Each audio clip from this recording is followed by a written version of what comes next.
Marco Rubio.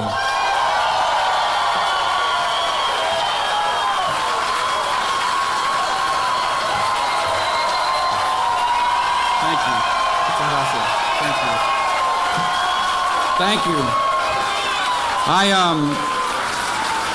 I'm going to be brief because I want you to hear from the Vice President, who has a strong message on his behalf and on behalf of the President.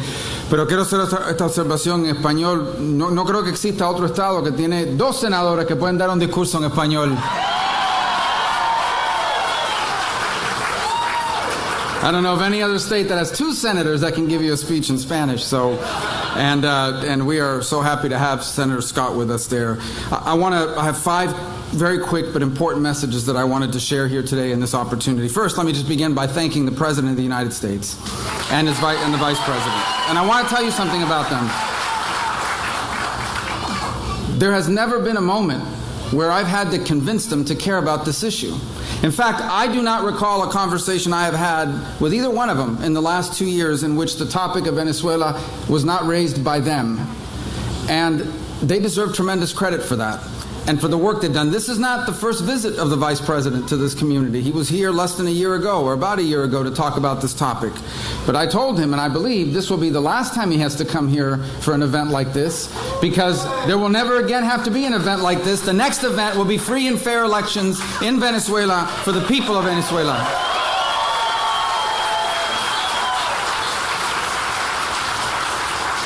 Four key messages. The first, to those countries and to those companies who are thinking about helping Nicolás Maduro continue to steal the gold in the reserves of that country, know this: you are subject to sanctions. The countries and the companies, whether it's the UAE or Turkey and the companies under your auspices, think about it very carefully.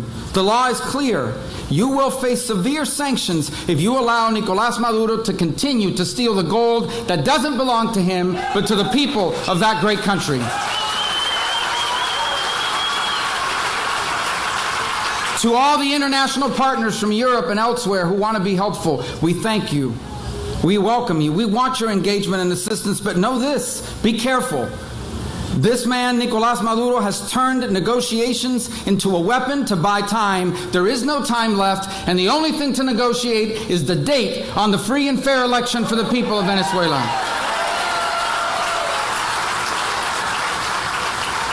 To the elites and the military, the majority of whom do not support Nicolás Maduro, and are all looking at each other wondering, well, who's going to go first?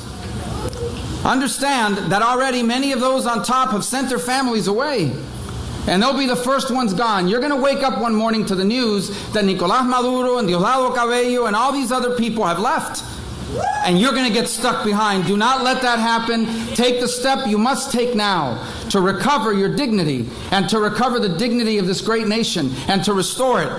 You may have committed tremendous errors, but you have a chance now to rewrite your future.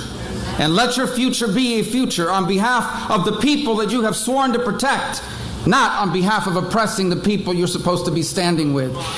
Now is the time for you to act and to make clear that you swore an allegiance to that Constitution and to protect your brothers and sisters, your mothers, your fathers, and your loved ones, not to protect a regime who will be the first ones out the door and will leave you stranded and behind.